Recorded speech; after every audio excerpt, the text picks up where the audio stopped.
Hello दोस्तों, welcome to my new blog. दोस्तों आज मैं आया हूं अपने खेत में और देख सकते हो सारी फसल कट चुकी है, पर खेत की खुशबू अभी भी जान ले रही है दोस्तों। और ये रहा हमारे खेत का राजा, यानी ये है आम का पेड़ और आम का सीज़न चल रहा है दोस्तों। आम जो है ना इतने बड़े बड़े हो गए हैं तो इनकी चटनी बनाकर खाने में तो स्वाद ही मस्त है। लोग गलका बनाकर भी खाते हैं और लोग तो ऐसे ही नमक के साथ खा जाते हैं दोस्तों। हवा तेज चलने के कारण तो बहुत सारे आम गिर चुके हैं और काफ़ी बड़ी बड़ी हो गई हैं, आप लोग देख सकते हो। तो ये बहुत गिर रहे हैं और लोग इसे गिरने चले आते हैं।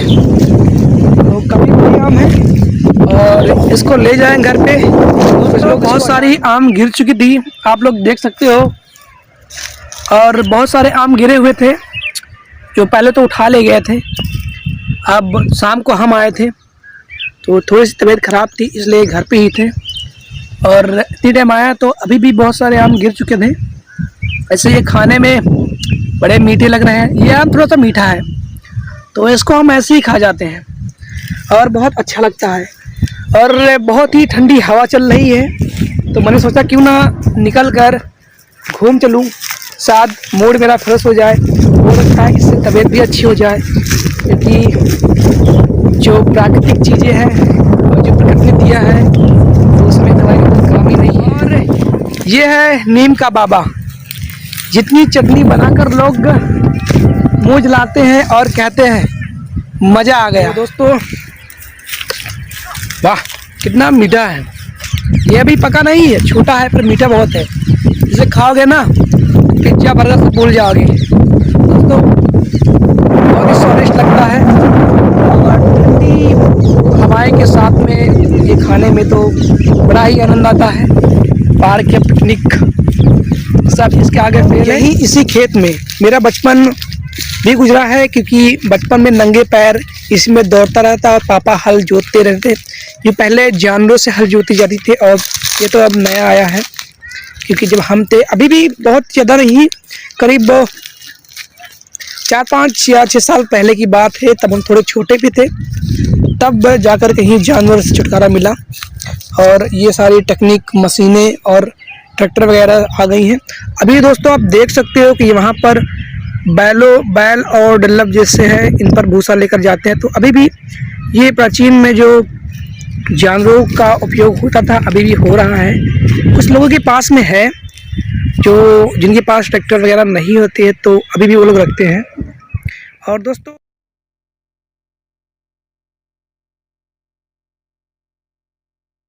पर बहुत ही, क्योंकि जब छोटे थे तो यहाँ पर हम भी हल पकड़ लेते थे कभी कभी। तो देख सकते हो हमारे खेत में कितनी प्यारी प्यारी चिड़ियाँ देख सकते हो। हल को भी चलाने एक ही पर्याप्त लगता है। पहले के मजे अब नहीं रह गए। तो देखिए इनसे भी एकता में बल होती है और एकता बनाए रखने के लिए इसे सीखना चाहिए कि ये जहाँ जाती हैं साथ में ही रहती हैं और बहुत छोटी छोटी हैं ये और बहुत ही अच्छी लगती हैं। देख सकती हो ये जहाँ उड़ेंगे सब साथ में ही जाएंगे मधुमक्खियों की तरह।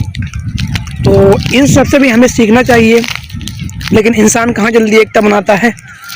इंसान हमेशा स्वार्थी ही रहता है। इंसान में जल्दी इंसानियत कहाँ होती है। आजकल के जैसे माहौल दिख रहे हैं तो खैर इंसान स्वार्थी होता है और वो अपने स्वार्थ के लिए दूसरे का नुकसान भी कर देता है। दोस्तों बस इतना ही।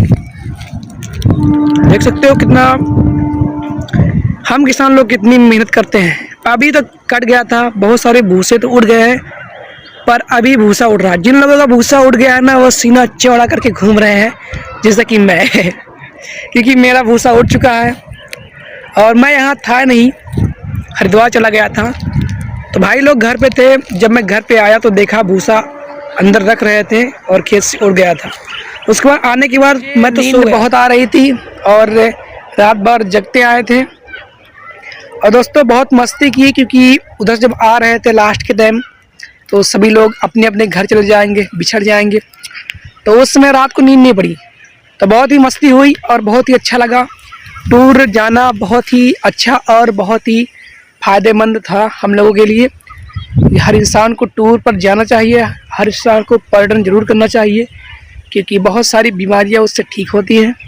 जैसा कि मुझे फ़ील हुआ, क्योंकि मैं भी थोड़ा बहुत डिप्रेशन में था, तो वहाँ से लौटने के बाद एकदम मस्त बिंदास फ्रेश महसूस कर रहा हूँ अपने आप को। दोस्तों, खेत की मिट्टी में जो सुकून है ना, वो किसी 5 स्टार होटल में नहीं है। तो जब भी मौका मिले मिट्टी से ज़रूर जुड़ना।